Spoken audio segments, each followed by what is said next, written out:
how am I going to live my life? How am I going to breathe? How am I going to eat? Is this the end of me? Is this the end of this line? This family is completely devastated. Why, God? Why?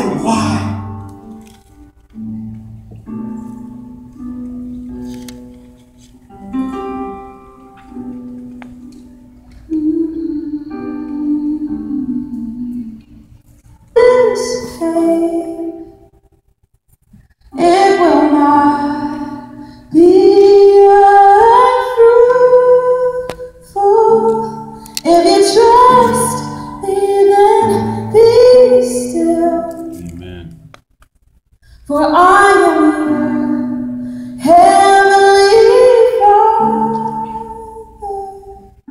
All good gifts come from me, and all things shall work together. Focus on loving me, for all things shall work together.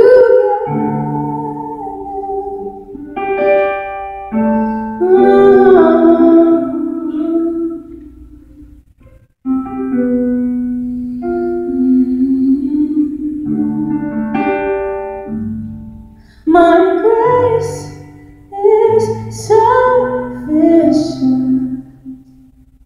so let go of your worry.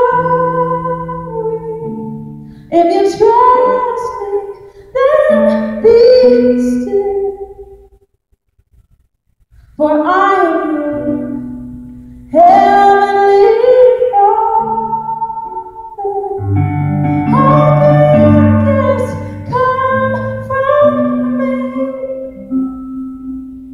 and all things shall work together. Focus on loving me, for all things shall work together.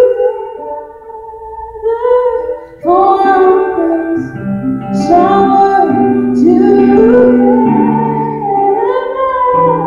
For all things shall work together.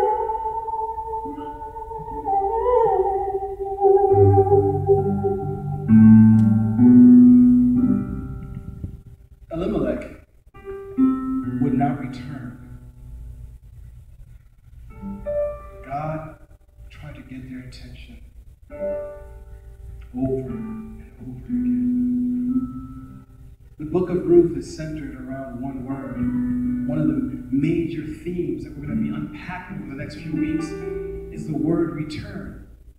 Naomi is facing this personal tragedy, and she's asking, why?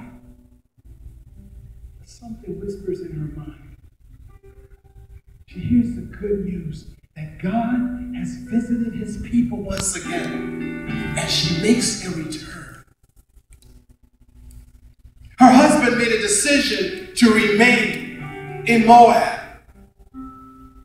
And the joy and the restoration, the redemption, the renewal, the restoration that takes place in their life begins with return. In biblical words, it's the word repentance. At the time, Ruth, Naomi, Elimelech, Chilion, Mahlon, Boaz, and every character that we'll discover in this beautiful book had no idea what God was doing. They had no idea why they experienced so much loss. They had no idea that even though their mistakes are big, even though their sin is great, God is greater than your sin. God is greater than your mistakes. The cross covers all of your mistakes. And if you lean in to that grace, everything is restored more than you can ever think, imagine, or dream of. My last point is simple. The failures of my best intentions are overcome by God's sovereign initiative. Man could never live up to the laws to please God. And so God had to make an initiative based on his sovereignty, based on his goodness, to come and rescue a dying race of people. See, the thing is this. For Naomi, in this moment of pain, all she's thinking about is her personal loss. When Ruth decides to go with her back to Bethlehem, all they're thinking about is their next meal, and they go and graze in the fields of Boaz. As she's getting older in age, Ruth is like, Naomi's like, Ruth, we need to find you a husband. All they're thinking about is their immediate family. But God has a grander vision. And the writer of Ruth, perhaps as he was writing the story, the question had come up, where did King David come from? Who are King David's family? Who are his ancestors? They didn't have Ancestry.com back then. So they told stories. Now you can download an app and figure out that you came from the Himalayan mountains. In Ruth chapter 4, verse 17, the tragedy that begins in Ruth chapter 1 ends with life and restoration. In Ruth chapter 4, verse 17, it says this, and the women of the neighborhood gave him a name, saying, a son has been born to Naomi. They named him Obed. He was the father of Jesse, the father of David. And all the Israelites are celebrating. Wow, this is where our king came from. And then the writer goes on to give a genealogy, and I believe that there's so much blessing in reading the genealogies, even though if you're tired and can't sleep at night, if you want to go to sleep, just read the genealogies, you'll be asleep. By the fourth generation, you'll be knocked out, promise me. In verse 18 it says, now these are the generations of Perez. Perez fathered Hezron. Hezron fathered Ram. Ram fathered Aminadab. Aminadab fathered Nashon. Nashon fathered Salmon. Never name your child Salmon.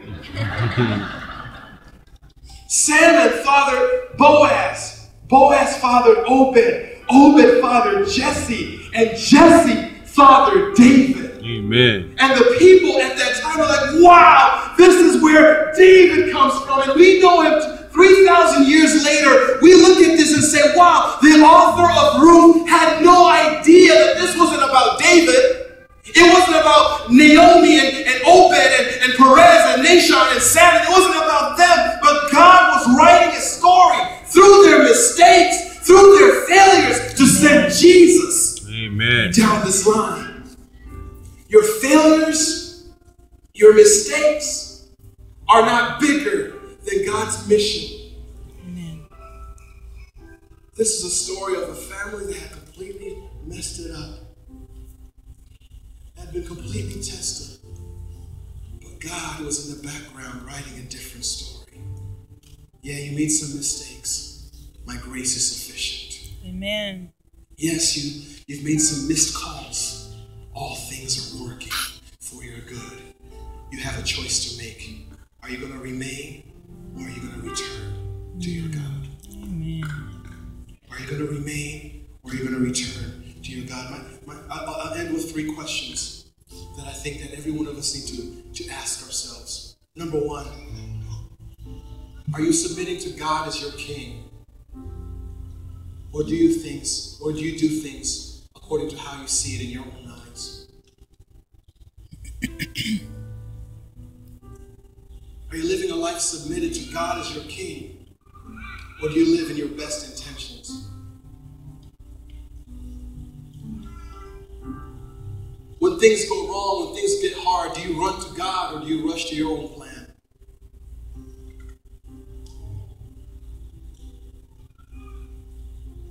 Lastly, are your decisions really your own decisions? Or will they affect your children and your children's children? Amen. Amen. The Bible begins with a story of a man named Adam who was God's son. And Adam makes a pragmatic decision based on the best intentions to rebel against God. And that one decision brings death into this world and to all of us who are his children. But even in his mistake, God had a plan of a different son. His own son, who would come and live a perfect life, so that by simply believing on him, those of us who are born into death can have his life.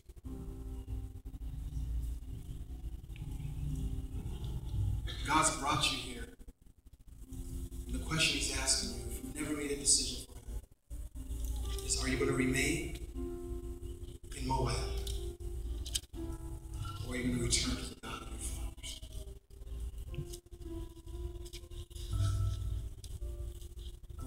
In a few moments, we're going to take communion together after we do our announcements and other things. I'm going to give you a